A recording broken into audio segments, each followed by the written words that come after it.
செய்கிறதெல்லாம் செஞ்சுட்டு குர்ஆனையும் ஹதீஸையும் விற்கவானம் ஜுஹாரா புகாரி. சரியா? தயவு செய்து குர்ஆனையும் ஹதீஸையும் விற்கவானம். அஸ்ஸலாமு அலைக்கும் வரஹ்மத்துல்லாஹி வபரகாத்துஹு. அன்பார்ந்த சகோதரி ஜுஹாரா புகாரி, இது உங்களுக்கு தான் பேசுகிறோம்.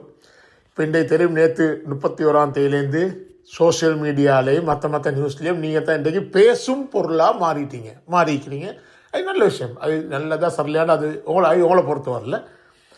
ஆனால் நாங்கள் என்ன பேச வரோம்டா, நீங்கள் நேற்று கொழும்பு முனிசிபாலிட்டி அந்த பட்ஜெட்டை வெத்துறதுக்கு நீங்கள் கொடுத்த ஓட் அது சரியா பிள்ளையா அதை பற்றி நாங்கள் பேச வரல. சரி, அது நல்ல விஷயமாக வைக்கலாம். ஏன்னா அந்த பட்ஜெட்டில் கொழும்பு மக்களுக்கு நல்லது செய்கிறதுக்கு உண்டான நல்ல ப்ரொப்போசல் எழுதிக்கலாம். அதை அன்றைக்கு ஒப்போசிஷன் அதை தோக்கடித்ததும் சம்டைம் பிள்ளையாகவும் வைக்கலாம். என்னன்னா, தோக்கடிச்சு வேலையில் 2 வருஷத்துக்கு இதே மேயர்தான், இதே ரூலிங் பார்ட்டி தான் இருக்க போகுது. அப்போ ஏன் பட்ஜெட்டை தோக்கடிச்சாங்கன்றத எங்களுக்கு தெரியாது. அது அவங்களோட பொலிட்டிக்ஸ், அதை பற்றி நாங்கள் பேச வரல. பொலிட்டிக்ஸை நாங்கள் பேசங்க நீ வரல. நீங்கள் 22ஆம் தேதி எகென்ஸ்டாக ஓட் பண்ணினதும் 31ஆம் தேதி ஃபேவராக ஓட் பண்ணதும் அது உங்களோட பொலிட்டிக்ஸ், அதை பற்றியும் நாங்கள் பேச வரல. ஆனால் நாங்கள் என்ன செல்ல வாரோம் தெரியுமா? நீங்கள் செய்கிறத செஞ்சுட்டு அதை நியாயப்படுத்த மீடியாவில் நான் அல்லாக்கும் ரசூலுக்கும் குர்ஆனும் ஹதீஸ் படின்னு தான் நாங்கள் செஞ்சோம், எங்களோட பாட்டி அப்படித்தான் வேலை செய்யும்படி சொல்கிறீங்களே, வாய் கூசாம ஒன்று சொன்னீங்களே, இதைத்தான் செய்தது எங்களால் பொறுக்கலாம். நீங்கள் வேண்டியோடு செய்யுங்க, என்ன அரசியலும் செய்யுங்க. பல்தசாரோட வேலை செய்யுங்க, ரவுஃப் ஹக்கீமோட வேலை செய்யுங்க. அப்படி இல்லாட்டி நாளைக்கு ஃப்யூச்சரில் வர இன்னும் யார் சரி வந்தால் அவங்களோட வேலை செய்யுங்க. அது எங்களுக்கு பிரச்சனையே இல்லை, அது உங்களோட அரசியல். அதில் சமூகத்துக்கு நல்லவும் நடக்குமா இல்லையான்ற அது நீங்கள் தான் ஆன்சர் பண்ணணும். ஆனால் நான் செய்கிறத செஞ்சுட்டு இந்த சாக்கடை அரசியலை செஞ்சுட்டு குர்ஆனையும் ஹதீஸையும் தான் நான் முன் வச்சு செய்கிறோம்னு வாய் கூசாமல் பேசுகிறீங்களே, இந்த வேலையை செய்யவானம். இது எங்களோட ஸ்ரீலங்காவில் இன்றைக்கி அநேகமாக இந்த முஸ்லீம் சிறுபான்மை கட்சிகள் இருக்குது. இதுலேருந்து வாரவங்க ஒரு கட்சியிலேருந்து எலெக்ஷன் கேட்டு வருவாங்க, மக்கள் அவங்களுக்கு ஓட் பண்ணுவாங்க, அல்லாஹ் ரசூல சமுதாயத்தை பேசி வருவாங்க, நாரே தக்பீர் அல்லாஹ் அக்பர்னு எல்லாம் சொல்லி வருவாங்க. போட்டு பசில் ராஜபக்சையோடையும் சாகல ரத்னாக்கையோடையும் அந்தந்த நேரம் ஈக்கிற ரூலிங் பார்ட்டி யார் ஈக்கிறாங்களோ அவங்களோட ஒரு பெரிய டீல் ஒன்றுக்கு போயிட்டு அதுக்கப்புறம் அந்த சைடுக்கு மற்ற சைடுக்கு மாறி ஒரு மினிஸ்ட்ரி போஸ்ட்டுக்கோ இல்லாட்டி டிப்யூட்டி மினிஸ்ட்ரி போஸ்ட்டுக்கோ இல்லாட்டி வேறு பெரிய பெரிய பெனிஃபிட்டுக்கோ மாறி போட்டு சொல்கிறேன்னே, நாங்கள் சமூகத்துக்காக வேண்டி தான் மாறுறோம், நாங்கள் அல்லா ரசூல் சென்னப்படி தான் நாங்கள் மாறுறோம், சமூகத்துக்காக வேண்டி தான் செய்கிறோம், முஸ்லீம்களுக்காக வேண்டி தான் செய்கிறோம். இது வாழையாக சொல்லி கொண்டு வந்து ஒன்று தான். ஆனால் இன்றைக்கு அதில் லேட்டஸ்ட் என்னாண்டா, கொழும்பு முனிசிபாலிட்டியில்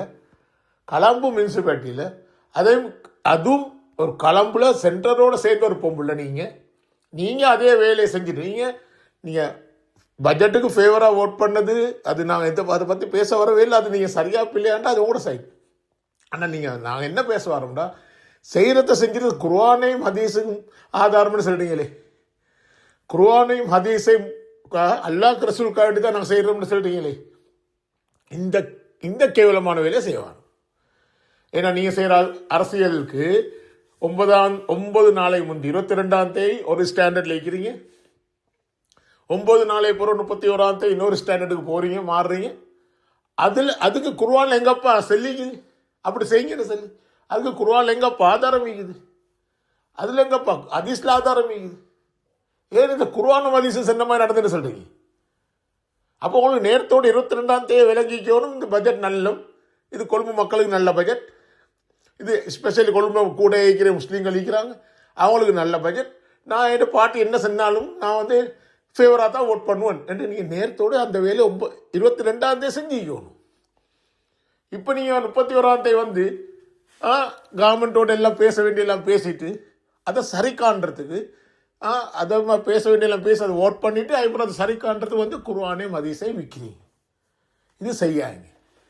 ஏன்னா இப்போ எங்களுக்கு தெரியும், உங்களுக்கு 1 வருஷம் தான் தரப்பட்டிருக்குது, அதில் 6 மாதம் முடிஞ்சு இன்னும் 6 மாதம் தாங்கி, இந்த 6 மாதத்தில் என்னையாவது நான் ஒன்று செஞ்சுக்கிட்டு என்னதாவது எனக்கும் ஒரு பெனிஃபிட்டுக்கு எடுத்து கொண்டு நாங்கள் போக முடியும் செஞ்சீங்களா இல்லையா, இல்லாட்டி சமுதாயத்துக்கு தான் செஞ்சீங்களா இல்லையான்னு எங்களுக்கு தெரியாது, அல்லாஹ்க்கும் உங்களுக்கு தான் தெரியும்.